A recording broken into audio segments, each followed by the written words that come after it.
Yes guys, welcome back to another FPL video. FPL Coach here, also known as Coach Indy. Now, I know I haven't done an FPL video for maybe 3 weeks or so now. It feels like forever. I think I've missed something like maybe 5 game weeks, but not to worry. I will give everyone an update of how I'm getting on and kind of the state of play of the last 3-4 game weeks.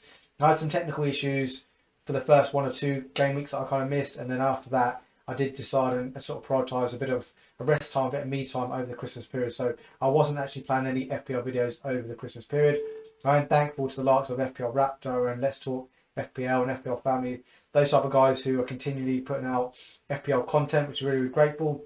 And I've kind of dived into watching some of their streams, etc. every now and then, which has been really, really helpful over this tragic period in terms of cancellations and COVID and all sorts going on. So yeah, loads to talk about. Without further ado, I'm going to dive into the video.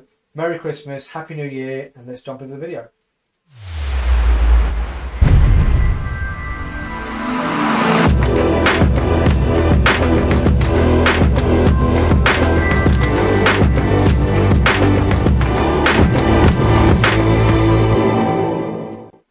Okay, so what you can see in front of you here, guys, is a bit of an overview, a bit of a rundown, a bit of a summary of how I've got on between game week 16 and game week 20. Now, obviously I didn't get any FPL content out during that period, but I want you guys to know kind of how I've got on during that period, some of my decisions I've made during that period as well. So it gives you a bit of an understanding, and you're sort of on my journey as well, if you like. So going into game week 16, I was actually at ranked 23k.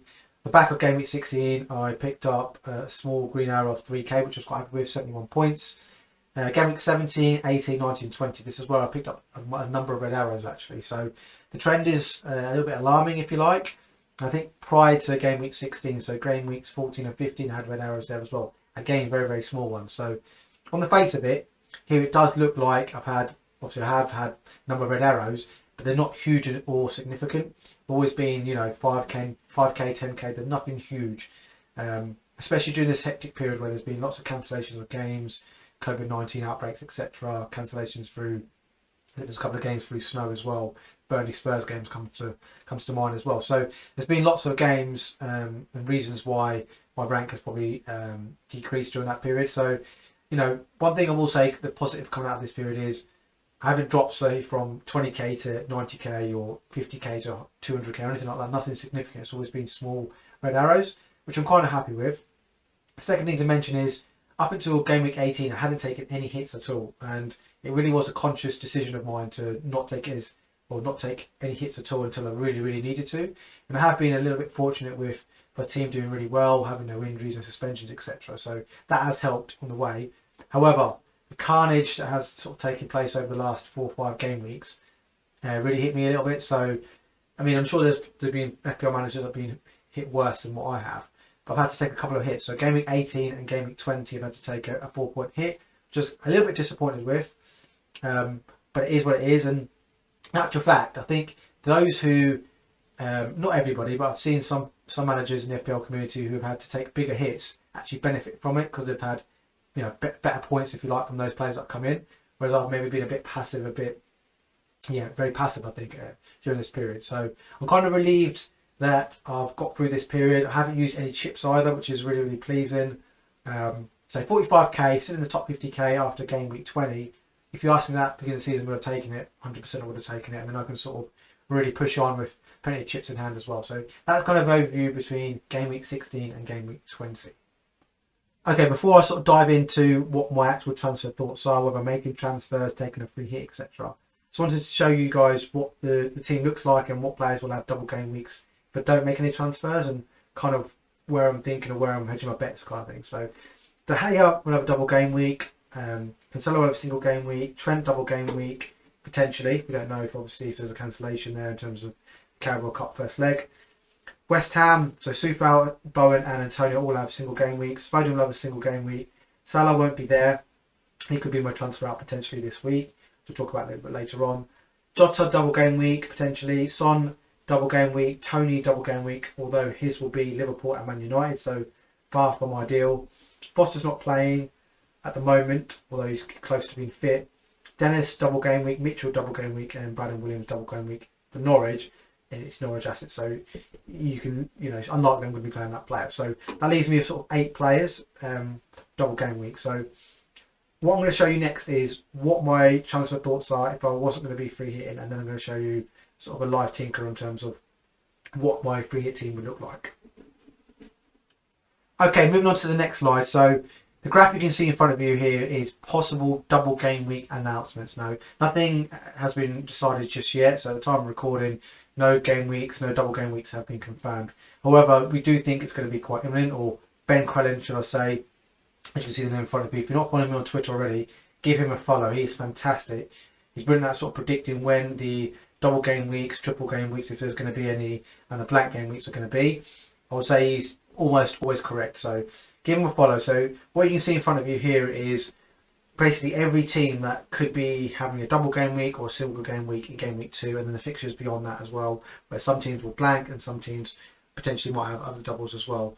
So just running through it, first team is Arsenal. They're going to have Spurs and then potentially one of Chelsea, Liverpool or Wolves. So for me, straight away, I probably won't be touching any Arsenal unless other teams get cancelled, and then I'm forced to play maybe some Arsenal players. But in my mind at the moment, I would say no to Arsenal. Villa's question marks. So they can play Man United and then one of Burnley or Leeds. Brentford are just a no-go. They have Liverpool and then Man United. Brighton will have Crystal Palace and then plus one of Manchester United, Tottenham or Chelsea. So there's lots of options for some of these teams as well, because obviously teams have had lots of different cancellations. So it just depends on how they can fit the games in and when, where, etc. So Brighton are an interesting one. If they get Crystal Palace and then say Man United, I'd probably say actually, then it's probably, you might bring in a Sanchez or Lamptey, that type of player. Burnley, they've got Leicester and they've got 4 other options. So they've got Villa, Everton, Tottenham and Watford. So they're another interesting one as well. So the guaranteed Leicester, if they got someone like Watford, then that would be very, very interesting. And actually, lots of Chris Wood or Carnage could be an interesting option. Chelsea will play Manchester City. Obviously, it's a very, very difficult game. And then they'll get one of Arsenal or Brighton. So it's a question mark over Chelsea assets. Palace are an interesting one.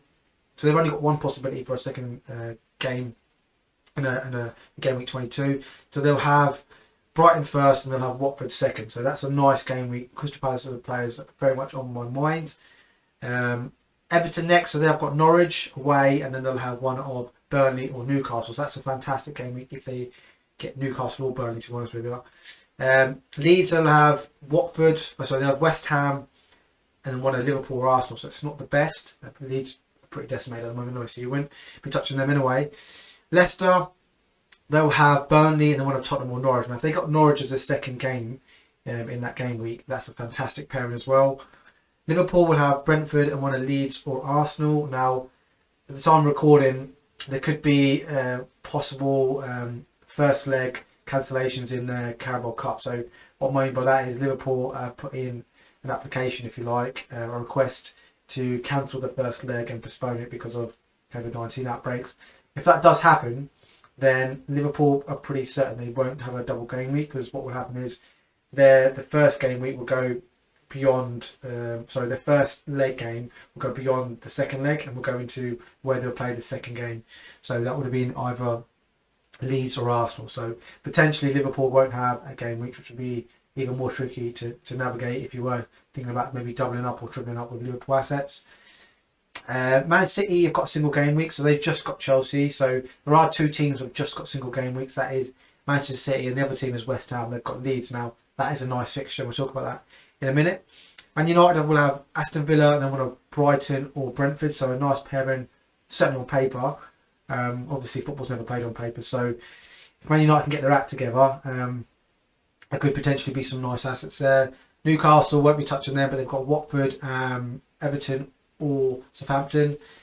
Norwich will have Everton and Leicester. Won't be touching them either. Southampton will have a nice pairing actually, so they'll have Wolves and then Newcastle, both of them at home as well. So it's the team I'm definitely targeting. Spurs will have Arsenal, North London derby, and one of Leicester, Burnley or Brighton. Again, some potential nice fixtures there if they get the right fixture. Watford have Newcastle and then one of Crystal Palace, Burnley or Wolves. Now if they don't get Wolves and they get maybe Burnley, that's probably a nice pairing there as well. If you've got Dennis, if you've got King, those types of player, backman if you like. West Ham we touched on already, so they just play Leeds now. Obviously, we're in double game week at the moment, 21 with West Ham. Can you make certain transfers to sort of get rid of those players and take a big hit potentially if you've got maybe 2 or 3 assets? Do you just keep hold of them because it's a nice fixture? The decisions you've got to make. And then Wolves, I think, will have a nice double game week as well. So something, and then if they get Watford, then I'll say it's a very, very nice game week. So that's kind of what Ben Crellin has organised, and hats off to him. He's done a fantastic job. And like I said, go and follow him on Twitter at Ben Crellin. He's fantastic. This is where I get all my knowledge and stats and predicted fixtures and all that kind of thing from as well. So yeah, really, really good. Next thing we're going to move on to is possible transfers and what my thoughts are going into game week 22. Okay, so this is my early thoughts for game week 22 sort of transfer plans. This is what I want to do. I want to take a hit -4. I don't want to use my free hit. I want to use that later in the season, potentially. So what I'm thinking to do is taking out Mo Salah and bringing in James Maddison. Now, we all know Mo Salah's going to the AFCON. He's going to miss Liverpool's next 3, 4, 5, 6 games in all competitions. So it seems pointless just sitting him on the bench. It makes sense to get rid of him. However, if Liverpool all of a sudden have to close down Melwood and they have to, close the training going down for 5, 6, 7 days, and they have to miss, say, the League Cup semi-final first leg, the FA Cup game, a league game, and all of a sudden it's in around the 20th of January, Mo Salah could be back potentially if Egypt don't qualify for the knockout stages. So it's one to sort of monitor even at this early stage prior to the competition starting. So I don't think that will happen. I think maybe one game might get called off for Liverpool, maybe 2, but I don't think it'll be 3s and 4s. So yeah, James Maddison will be his replacement. Like I touched on earlier, you could have Norwich as a second game in game week 22. It'll be fantastic double game week for him, and he could potentially be my captain as well if I'm feeling really, really brave and a bit rogue, if you like. The second transfer is Ivan Toney. Now, he did have a double game week, but it was Liverpool and Manchester United, if announced. So it's probably going to get slim pickings from those. So it's better to just go for a better player who I think can obviously outscore and maybe possibly a pick for further game weeks as well. So that would be Calvert-Lewin. They've got Norwich away, and then they'll have another second fixture in there as well, which is going to be a nice fixture, I believe, as well. So there's chances for Calvert-Lewin to do quite well, and then beyond that, to keep hold of them as well. So that gives me two more players in terms of double game weeks. Obviously, I'll lose Ivan Toney, so we're down to 7, and I gain 2, so up to 9. That's what I could do. That's my early thoughts. It leaves me a lot of money in the bank. It leaves me 5.5 million in the bank. Now, it could be that I bring in Maddison for just this week, and then maybe bring in Kevin De Bruyne the following week potentially. Obviously, I can afford it. He's worth about £11 million, maybe a bit more than that, so I can afford it. And obviously, City's fixtures are quite tasty after that as well. So that's kind of what I'm thinking early for game week 22. Okay, so I've moved over to the FPL website, and I'm going to do a bit of a live tinker for you guys. So this is my really, really early thoughts. We've still got another 8-9 days before game week 22 deadline arrives. So this is kind of what I'm thinking for game week 22. Again, we're sort of predicting that there is going to be double game weeks and certain double game weeks for certain players. Obviously the fixtures, there is options for certain teams that, for example, Burnley could have 4 different options as the second game in game week 22. So it is a little bit sort of guessing game as well. But what I'm going to do is give you a bit of a live tinker. So I've got, let's do that again. I've got 1.1 million in the bank. Just going to get rid of every single player. So we've got kind of a blank canvas to work from. And there might be certain players that I might bring back in. In fact, there definitely will be. But I wanted to show you guys from scratch, kind of so you guys got an idea of, this is probably the best way to do it. Start from scratch and then insert the players you want back in. So I've got 103.4 million to spend. Players that are definitely coming back in are Trent, Jota, and Son. So those 3 absolute definites. Then looking at Ben Crellin's spreadsheet, I kind of analysed and digested. I think there's 2 teams that have the best sort of defensive fixtures, and along with that, with their own defensive stats, etc. as well. So, and obviously the fixtures that are potentially coming up as well. So for me, I think you should be targeting Liverpool and Wolves as defensive covers. So with that in mind, now I've got 2 Liverpool already. Some people might think about bringing in Roberto Firmino. I'm a bit unsure whether he's going to get the minutes that everyone kind of hopes, just because obviously he missed 6 weeks or so through hamstring injury. On the back of that, he just had COVID now as well, so we don't know when he's actually going to be back training. So he might not be up to scratch. We definitely won't be up to scratch. So whether he gets 60s, 70s, or 75, 80s, that kind of thing, I don't know whether that's enough for you guys. Whereas bringing in Robertson and Liverpool's fixtures could be fantastic for this particular game week. Have two nice fixtures. I think Brentford is a second fixture potentially as well, or first fixture, sorry, and then Leeds is the second one. So I think Robertson, obviously missing a couple of games now through suspension as well, he's going to be fresh and ready to go and looking to prove the point. So he's coming in. And then moving on to Wolves, I'm thinking about Max Kilman. Now obviously what we'll say with Wolves is they're losing Roman Saiz, and he's a big part of that defensive unit. But I think there's enough quality and enough depth there that they can cover that. So for example, they could have one of the wing backs like Semedo go as right centre half, and then Kilman might move to left centre half, or they might move Marcel in one and then play Nori left wing back. There are also talks that Matt Doherty could be coming back to Wolves. Whether that happens before game week 22, probably unlikely, but if that does happen, he can also fit into the back three, or moves as a wing back and Semedo moves in one. So there is options there. I think there's enough cover. On top of that, we've got obviously Bowley there as well, so he could also play a part, and also Dendoncker as well. So there's lots of cover. So he's coming in. Another player that's going to be coming in is goalkeeper Sarr. So I'm going to bring him in straight away. So I'm doubling up on Wolves defence. I'm doubling up on Liverpool defence. And actually going to be, although Wolves don't score lots of goals, I'm actually looking to bring in Raul Jimenez as well. Just because the fixtures I think are going to be very, very nice for Wolves, and I think if any goal moment's going to come from them, it's going to be through Jimenez, especially as Hwang's still injured. So triple up on Wolves, triple up on Liverpool. I think I'm going to be going to Everton next. Calvert-Lewin is the obvious choice. He could also be a captain option for me this week. I touched on Maddison being a captain option. DCL's another one for me as well.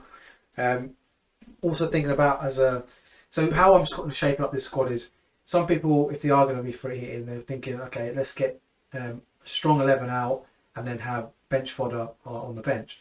However, I feel like because of the cancellations, anything could happen at any moment throughout the game week after the deadline, pre-deadline.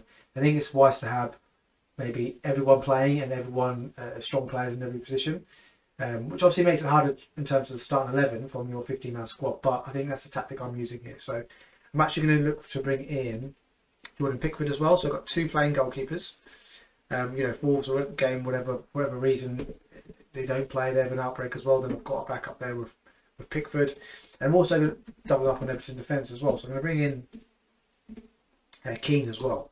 Now he's not a definite, but I feel like out of every Everton defender, he's the one who's most likely to play. And he's got a bit of goal threat as well. So next on the agenda, I think I'm going to go to Spurs, and I'm looking at Davies. Now, I'm going to bring him in. Although he's 4.5, I am thinking about Reguilon as well. Now, if I've got enough money, potentially I could go there. But I'm going to go with Ben Davies for now. So what we're looking at, I've got 30.9 million in the bank. I need 1, 2, 3, 4 positions. So we're looking at about 7.5 million per position. Touched on Southampton earlier. They've got 2 home games. So I'm thinking about bringing in Broa as my other striker. So if I bring him in, and if you look at their fixtures as well, actually, so they will have they'll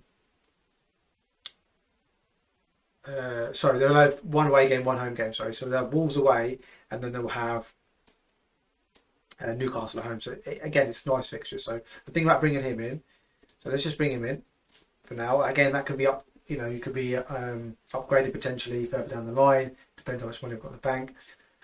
Other players around that. So I feel like Manchester United's a team that I want to sort of target a little bit. It's not definite that I'm going to bring in a Manchester United player, but the fixtures potentially do look good. So the obvious place to go for is Ronaldo, but I've locked in my 3 strikers. Fernandes is another option, but I'm actually looking at a bit of a differential. It's actually Mason Greenwood. 7.2 million, very, very cheap as well. It's whether I mean, this one here for me, if there's indication that he's going to start both games from Ralph Rangnick or another manager potentially, then I think he's worth the price of 7.2 is a little bit different as well, with a differential pick. Obviously, can cover different positions. It's unlikely that Cavani and Ronaldo will play both games up front in a short space of time. So then you think Greenwood would maybe play one of them games, or one of the two older ones get subbed off. Then Greenwood would play up there potentially as well. So, okay, now we're looking at two players, two midfielders left. Let's just have a look at what I'm thinking. So, okay. Yeah, so I'm looking at two players. I'm sorry, guys, I just made some notes. So, two other players I'm looking at. Maddison is one. I was obviously touched on that earlier on. Don't talk about too much. And the other one is a bit rogue. I say it's rogue, it's not massively, but it's because of the fixtures they've got. People are not thinking of Chelsea assets, but I'm actually thinking about Mason Mount. So if I bring him in, okay, they've got Manchester City in the first game, but second fixture is very, very nice. So just have a look at that fixture potentially. So they've got Man City that we touched on, and then it's probably going to be Brighton. If it's Brighton, it's fantastic. Even if it's Arsenal at home, it's going to be a nice fixture as well. So that's kind of what I'm thinking for how the team looks for now. It does actually leave me 3.8 million in the bank. So let's just try something. Let's just say, just get rid of Bruja for now. And let's go into strikers, forwards, and then let's just categorise this up to £9 million. Is there anyone that stands out from that point of view? I mean, you could look at Edouard potentially. Now their fixtures, they're going to have Brighton away, bit of a derby that is, and then Watford away as well. So two away games, so maybe tricky on paper, but you know the Watford game could be a game to target, and Edouard's been in good form. Further down, Neil Maupay maybe. So look at their fixtures. So they're going to have obviously Crystal Palace at home, which is obviously a nice green on the FDR rating. And then look at these. So they've got Spurs at home, Man United away, Chelsea at home. So one of those, it's not desirable in my opinion. So that's why I was kind of leaning towards very well. The other one you could go for is Josh King maybe, or Dennis, which I had in before. So just have a look at Watford's fixtures. So they're going to have Newcastle away, which is a good fixture. It's a big game as well. So both teams will be up for it. You think it'll be into a bit of a basketball game, opens up the spaces a bit more for the attacking players. And then the second game, you've got actually a good sort of mixture of opponents here. You've got Burnley away, Crystal Palace at home, and then Wolves away. So if it's one of these top two here, you fancy it. So maybe I'll just keep Dennis in. So if I do keep Dennis back in, so just put Dennis back in.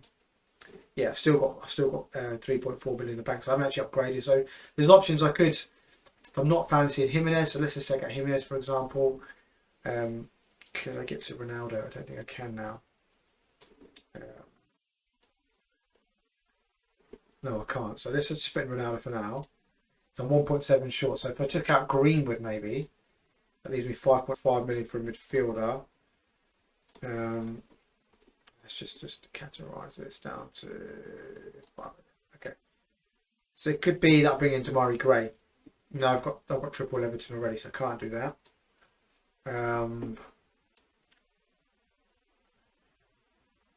Yeah, so a bit of a tricky one. So that last spot could be a bit tricky. I could just potentially just bring back in Jared Bowen. No, I can't do that either. Yeah, there's no one that really stands out, really. Just have a look. Tell me how. No, there's no one obvious that really stands out. So it's a tricky one. So let's just put back Jimenez in there. And Greenwood as well. So let's just put Greenwood in first.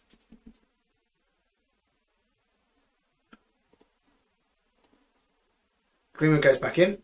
And then we're just going to put Jimenez back in as well. So let's just go to strikers. Let's go to Jimenez. So that's kind of my early thoughts of what I think a free hit team could be. I've got some triple ups. I've got triple up Liverpool, got triple up Wolves, got triple up Everton, got double Spurs as well. So yeah, really targeting certain teams really, and I don't know if that's the best way to go about it, or maybe it isn't. I mean, I think most players will probably hedge their bets and sort of spread their players, so maybe have less players from each club. But if you get it right and you get the right club, you could get absolute field day and get loads of points. So in terms of what I would be starting, that'd be a bit tricky. So I think I'll start with Sarr, both Liverpool defenders, and then I think any of those three could play. Maybe leaning towards, I've got Sarr already, so maybe Davies as a defender. I'll probably play 1-3-4-3. Striker midfielders will be Greenwood, Jota, Son, and probably Maddison, just because they're playing Manchester City the first game. And then obviously Jimenez, Calvert-Lewin, and then Dennis will all play together. I mean, if Dennis for whatever reason isn't fit or whatever, because obviously he got pulled off after 45 minutes of the last game, it could be that Mason Mount comes in as well. So that's kind of what I'm thinking for early game week 22 free hit team. Obviously, like I said, the fixtures haven't been announced, so we don't know exactly what teams and who's got who, etc. But I think those are the players that I would be targeting going forward. There you have it, guys. That's another video for you guys in the bag. I hope you guys have sort of caught up with where I've been over the last sort of 4 or 5 game weeks and what my plans are going into game week 22 and beyond. What my strategy is in terms of, do I use a 4-point hit in terms of transfers for this game week, or do I use a free hit? It's a very fluid situation in terms of postponements, cancellations, gains getting added in, taken away, all that kind of thing. So it's very, very difficult to sort of predict now. What we'll say is there's plenty of time for things to get worse, but also plenty of time to prepare as best as you can going forward. The last thing I'll mention is, if you haven't subscribed to my channel already, please do so. It does help my channel grow a little bit further. Drop a like. It helps in terms of the YouTube algorithm. It reaches more people on their feeds, and then hopefully more people can watch my videos, and from there it can kind of spiral into a positive situation. So please do so. Share it to as many people as you can, and we'll see everyone next time.